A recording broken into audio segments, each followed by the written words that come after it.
Welcome to R5 TV news. నేను సుమలత. పెద్ద దోర్నాల మండలం గవర్నమెంట్ డిగ్రీ కాలేజీలో ఈరోజు ఫేర్వెల్ అండ్ యానివర్సరీ డే కార్యక్రమం జరిగింది. ఈ కార్యక్రమానికి ముఖ్య అతిథులుగా గూడూరు ఎరిక్షన్ బాబు, మండల convener Eruva Mallikarjuna Reddy, Mavu Bhattu Sudhakar Reddy, sarpanch Chittoor Harika Subbareddy, SBI manager Hari Gopal తదితరులు పాల్గొన్నారు. ఈ కార్యక్రమంలో గూడూరు ఎరిక్షన్ బాబు మాట్లాడుతూ డిగ్రీ కాలేజీకి మౌలిక సదుపాయాలు కల్పిస్తారని, మంత్రి నారా లోకేష్ దృష్టికి తీసుకువెళ్తారని, అలాగనే మంత్రి స్వామి దగ్గరికి డిగ్రీ కాలేజీ సమస్యలను వారి దృష్టికి తీసుకువెళ్తాను అన్నారు.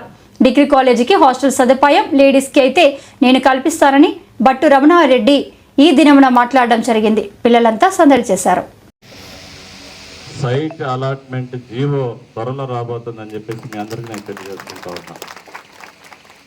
సైట్ వచ్చిన తర్వాత మన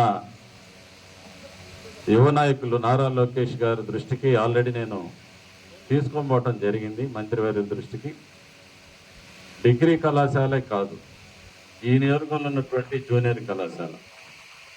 నేను లోకేష్ బాబు గారి పుట్టినరోజు ఇంటర్మీడియట్ హాస్టల్కి వెళ్ళాను. పాపం ఆడపిల్లల హాస్టల్కి వెళ్ళాను. రేకుల షెడ్లో ఉన్నారు అందరూ కూడా. నేను ఆ రోజు వాళ్ళు ప్రామిస్ చేశాను, బాగా చదువుకుంటూ ఉన్నారు, ఈ ప్రాంతంలో వలసలు మనం నిరోధించాలంటే ఇక్కడ వసతులు కల్పించాల్సిన బాధ్యత ప్రభుత్వం అధికారంలో మేము ఉన్నాం కాబట్టి ఆ యొక్క బాధ్యతను గుర్తించి నేను ఆ రోజు వాళ్ళు ప్రామిస్ చేయడం జరిగింది.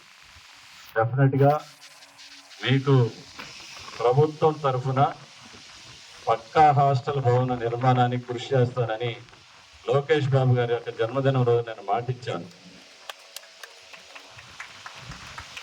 వారం క్రితం ఆ బిడ్డలకి, జూనియర్ కళాశాలలో చదువుకున్న ఆడబిడ్డలకి 6 కోట్ల రూపాయలతోటి కాలేజ్ హాస్టల్ మంజూరు చేసినటువంటి పరిస్థితి మీ దృష్టికి తీసుకొని వస్తా ఉన్నా.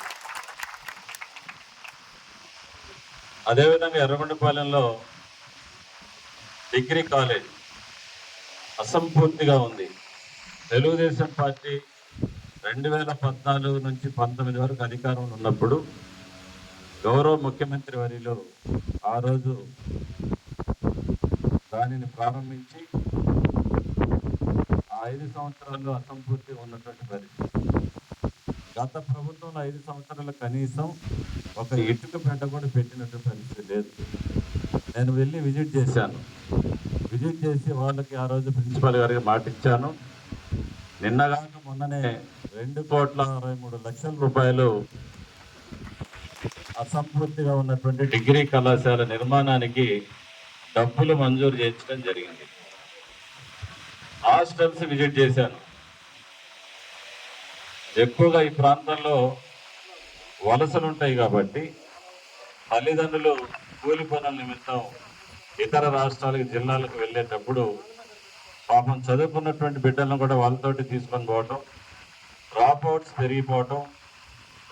పెరిగిపోవటం వల్ల విద్యకు దూరంగా ఉంటున్నారని చెప్పేసి నేను గ్రహించి హాస్టల్ సీట్ల విషయంలో కూడా కలెక్టర్ గారి దృష్టికి, మంత్రివర్యులు సాంఘిక శాఖ సంక్షేమ శాఖ మంత్రులు గౌరవనీయులు స్వామి గారి దృష్టికి తీసుకెళ్తే హాస్టల్ సీట్లు కావాల్సినటువంటి సీట్లు మనకి మంజూరు చేసినట్టు పరిస్థితి.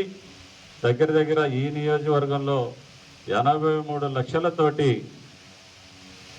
హాస్టల్లో, ఆడపిల్లలు ఉన్నటువంటి హాస్టల్లో బాత్రూమ్స్ కానీ, ఫ్యాన్స్ కానీ, లైట్స్ కానీ, రిపేర్స్ ఏమైనా వస్తే అన్ని హాస్టల్లో కూడా 83 లక్షలతోటి మనం వసతులు కల్పించినటువంటి పరిస్థితి మీ అందరి దృష్టికి నేను తీసుకొస్తా ఉన్నా. ఎందుకంటే ఒక చదువుకున్న వ్యక్తిగా దగ్గర 3 దశాబ్దాలుగా రాజకీయాల్లో ఉన్నటువంటి వ్యక్తిగా ఈ ప్రాంతం కానీ, అదేవిధంగా గిద్దలూరు, కనిగిరి, మార్కాపురం, ఎర్రగొండపాలెం ప్రాంతాలన్నీ కూడా ప్రకాశం జిల్లాలో పశ్చిమ ప్రాంతం, వెనుకబడిన ప్రాంతం, కనీసం తాగేదానికి మంచినీళ్ళు లేనటువంటి ప్రాంతం. ఈ ప్రాంతాల్లో పుట్టి పెరిగిన వ్యక్తులం కాబట్టి ఏదైతే ఈ ప్రాంతానికి అనువుగా మనం చేయగలమో వాటి మీద మనం కాన్సన్ట్రేషన్ చేసి ఆ వసతులు కల్పించే దిశగా మనం అందరం కూడా ప్రయత్నం చేయాలని చెప్పేసి చేస్తూ ఉన్నామని చెప్పేసి మీ అందరూ కూడా తెలియజేసుకున్నా. అందుకనే దాంట్లో భాగంగానే ముఖ్యంగా degree college, Dornala degree college అభివృద్ధి